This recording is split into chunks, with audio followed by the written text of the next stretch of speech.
My name is Cliff Nelson. I'm the director of the Instructional Technology and Academic Support section. That's a ITAS, we call it for short. This whole thing started out as our 3-year plan for accessibility was to train our faculty over 3 years, introducing different topics every 6 months or so to kind of ease our faculty into making their courses accessible. So, and part of that plan was to provide a summer camp every year so you can learn all the things, well, not all of them, but a good majority of things that you're going to need to make your course material, or if you're not a faculty member, any material you put out there for folks accessible. Well, they had a K-Bug, and that's the Kansas Blackboard Users Group, a little conference, and I was explaining to them what we were going to do, and they're like, "We want in." I said, "Great." So we opened it up to everybody in the state of Kansas, and we have some folks from Missouri as well. Somebody came in from California, San Diego, California. So everybody give her a round of applause for coming so far. If it's horrible, I'm sorry, but I'm just kidding. All the presenters you have today have volunteered their time. I'm really excited to do this. We're going to do this every year for the foreseeable future, for at least the next 2 or 3 years. So when the conference is over, or the summer camp's over, you'll be getting a survey from us. Please tell us what we can do to improve this for next year, or some other things that you'd like to see, so we can make those adjustments and make it better next year. So this is the inaugural event. Thank you for coming. Our first presenter is Ron Reagan up here. He works in our department here at WSU Tech. He's one of our instructional designers, and he's going to walk you through how to alt tag images and how to make hyperlinks accessible. So I'm going to give you the stage. Give a real big round of applause for Ron up here. Morning, everybody. I know I have a hard name to remember. Can you hear me okay? Yes. Good. If you haven't been to this campus lately, you may have noticed some rebranding. We have just a few more days of being WATC. We will soon be WSU Tech. We'll be associated with WSU. Is there anyone in the group today from WSU? Who said that? Welcome. We are so excited to collaborate with WSU, and Cliff had mentioned the fact that we have a 3-year plan. We're adopting the same plan as WSU, and we're going to do a small part of it today. What I'm going to talk about this morning is how to make images acceptable and hyperlinks accessible.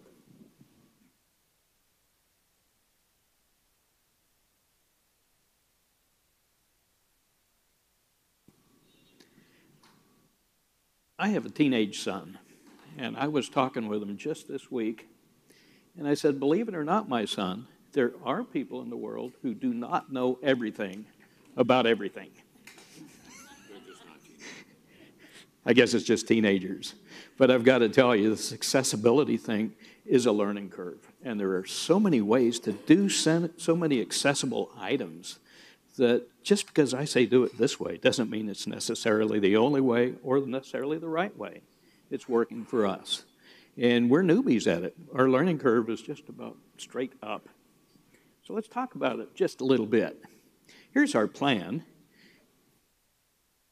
By the end of July, we hope to have our images and hyperlinks and textbook resources in all of the classes that we're teaching up to par.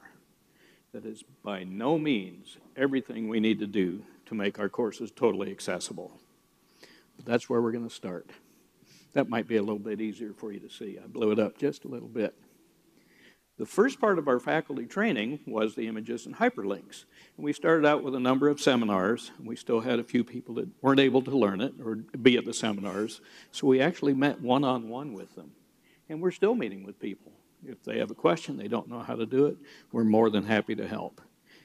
Everybody in our department is part of what we call the Accessibility Committee. And we have other faculty members that are part of it also.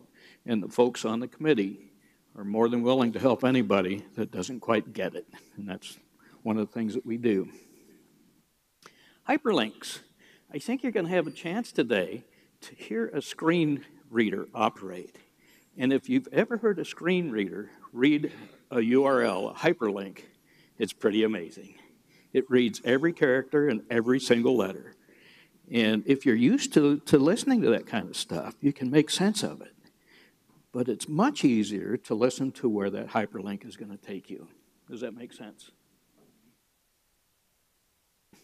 So we embed the link within other text instead of using the full URL. So let's just pretend I am a screen reader. Here's what it would sound like: https://www.bls. And on and on and on. It's crazy. Where would that take us? Actually, it takes us to a website of job opportunities with the U.S. Department of Labor. So the task would be, how would I word that to tell the screen reader to explain where this link is taking us? Clear, short, concise, KISS principle, keep it simple, probably makes sense. There's a very easy way to make that accessible, and here it is. You copy that URL, you type in your new text. You highlight the text and hit Control-K. You paste the text into the box that pops up, hit Enter, and you're done. That is all there is to it. Now, there are other ways to do it. You can copy the URL and go up and insert a hyperlink and type your text and insert into it. But Diana in our department figured out Control-K is really easy. Try it out. I think you'll like it. Super fast. Images. Images are very interesting, and a lot of us use a lot of images in our presentations.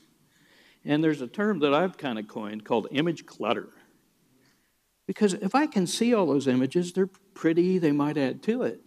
But if a screen reader is looking at images, it has to tell the listener what the image is. If there's no description on the image, the screen reader will say image. So if you have a bunch of images that may be decorative, if you have image clutter, it can be overwhelming. So my advice is, the fewer images, the better to get your point across. What is the content displayed by the image? Is it appropriate for what your presentation is talking about? And the content is what you'll put in the description. I think we're going to have a demonstration of Microsoft Office today, and Microsoft Office has something called an accessibility checker that will tell you if your images are missing their alternate text. Pretty handy. Microsoft Office also has a narrator that can go through your document and read that alternate text to you so you can hear what it sounds like. And if you don't have the alternate text, it just says image. If I can't see that image, do you think I'm wondering what the heck it is? Of course, of course. So you've got to stay within context.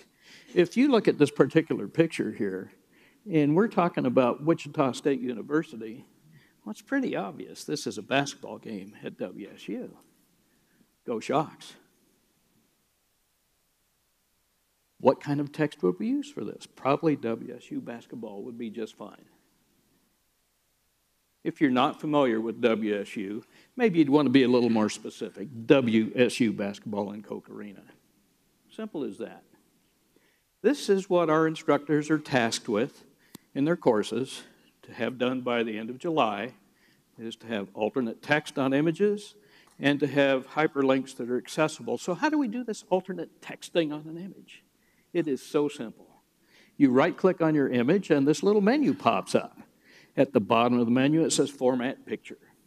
You click on that guy, and then this lower picture has a little box with some arrows in it. You click that, and it brings up that menu. You click on alternate text. You can put in a title and a description. You're done. You don't even have to hit save until you're done with your document. You save it before you close it. That is all there is to it. Microsoft Office products are the same across the board. If you want to do this in a PowerPoint, it's exactly the same thing. Now, one thing we haven't decided exactly how to do, and we haven't learned exactly how to do it yet, is how to do that with PDFs. But I'm told that if you do alternate text on a Word document, then save it as a PDF, it follows it. How cool is that? Pretty good stuff. That's it. That is all there is to making hyperlinks accessible and adding alternate text to Microsoft Office pictures. Are there any questions I could answer for anyone? Sure. There will be a link for you to access the entire PowerPoint after this, so you can copy it for yourself. Also, if you're an employee of the college, if you go to our Innovation Cafe, which is in Blackboard, we have a tab for it. It's also on the faculty page of my WSU Tech. Go to the Innovation Cafe, click the accessibility header, and our help document is up for you as a PDF and as a Word document, so you can try it. How cool is that? Anything else I could answer for anyone? Yeah, we got a question up there, Ron. I'm going to interject here for just a second. On the handout that you have, and I didn't want to mention this until the next speaker because people are still funneling in, there's a QR code and a web address there. All the presentations that we're doing today are on that Google Drive, so feel free to download those and take notes if you want to for that. There's also the Wi-Fi password and username on there if you need to connect to our Wi-Fi. Got a question about when you use text boxes. Because when you use the accessibility checker and you've put text boxes in there, the accessibility checker notes those as something that needs to be taken care of. That's a great question, and we haven't really addressed that in our committee yet. When you make an accessible document, as our syllabi are now, that you can access in the My WSU Tech under the Faculty tab, there's a certain structure that needs to be done to be accessible. We haven't addressed all of it, so I'm sorry, I can't intelligently answer your question. This gentleman will address that in his session. I'm glad you're here. Thank you. Great question, Stuart. Anything else? Thank you very much.